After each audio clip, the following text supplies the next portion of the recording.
Welcome back. It is time for Media Watch. I'm joined by James Creed, and we're going to have a look at all that is trending and making headlines on the internet. We're going to begin with those obscure states, James, who voted against the Palestinian bid for observer status, Palau, and a few others. What on earth is being said about them on social media? Well, people are somewhat bemused, Melissa, because you don't really hear about these states most of the time. They don't often make headlines. They're not big hitters. They're not UN Security Council permanent members, etc. Palau, you've got Palau, Micronesia, Nauru and Marshall Islands. They were 4 of the 9 states that voted against this bid. Let's take a look at a couple of tweets on this.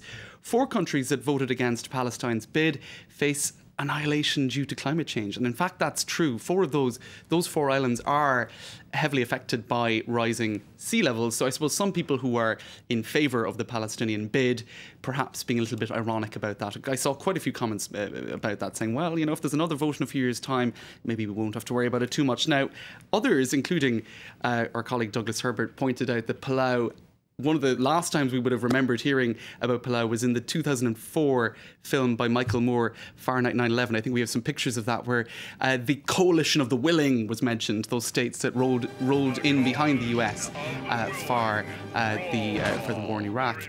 And indeed, Palau, you can see that it was one of the first mentioned states in that list that Michael Moore made about the coalition of the willing. So there you go, I suppose. So they've been backing the United States for a number of years now, is the point. They tend to. They're sort of under that umbrella of influence, I think. It's the mind boggles as one searches for a link between climate change and the Palestinian bid. But there you are. It's all in there. We're going to move to Nicolas Sarkozy and his failed attempts to resolve the leadership battle in the UNP, this extraordinary saga we've been talking so much about these days. That's right. Day 12 of the standoff. It's pretty extraordinary stuff. And this is Le Figaro magazine, quite a pro-UNP magazine, pro-Sarkozy often as well. Un homme en colère, an angry man. Now, that is their weekend edition of the magazine. Now, the strange thing there, Melissa, is they actually went to press with this. Let's get a close-up on this. Le patron, c'est lui. So they actually, as they say, bouclé, they say in French, earlier than the news as it was evolving, because in fact they thought that he was going to resolve today this long-standing issue between Jean-François Copé and François Fillon, and he the boss. That was going to be the headline, right? Because, you know, these two guys have been fighting it out now for 12 days, almost 2 weeks, and in fact, no, he didn't manage to do that. So at the very last minute, they had to change. And what remained was his anger, which was good enough for the front page. Absolutely. So I suppose that if that's not an illustration of the confusion, then I don't know what is. I think that sums up. I think that the sums mess. it up perfectly.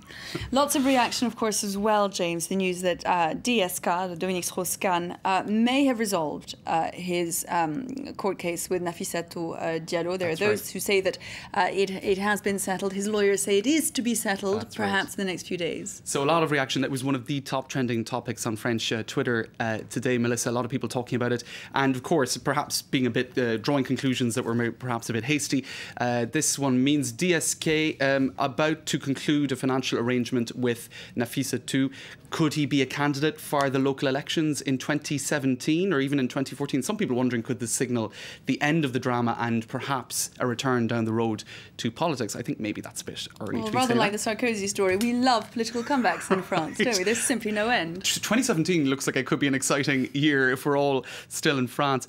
Jean Quatremer, the Brussels correspondent for Libération, for him, this could signify that perhaps something did happen at the Sofitel. He's saying, look, 6 million, if that's the figure that was being bandied around in dollars, which is being denied by DSK's lawyers. He's saying, well, that's rather expensive for nothing. Now, others would say that's just how the US legal system works.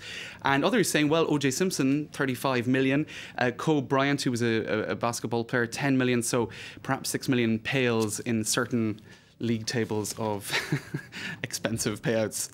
American settlements. Now, Barack Obama, James, and Mitt Romney have been having lunch, and internet users having fun at their expense. That's right. It was a meme online. This is the photo of the meeting between them, and you can see actually that Romney is on front of the presidential desk. It almost looks like he's welcoming Romney or Obama the other way around. And there was a mystery guy in the background as well. I think we have a little look at him. It's just some weird person in the lurking that people were curious about, thinking it could signify something. I don't know what. We still haven't got to the bottom of it, though. Perhaps we will later. Thank you very much indeed, Thanks, James Creedon, for a look at what's happening on the internet. Coming up to 10:30 here in Paris. Back in a minute with the latest headlines. Do stay with us.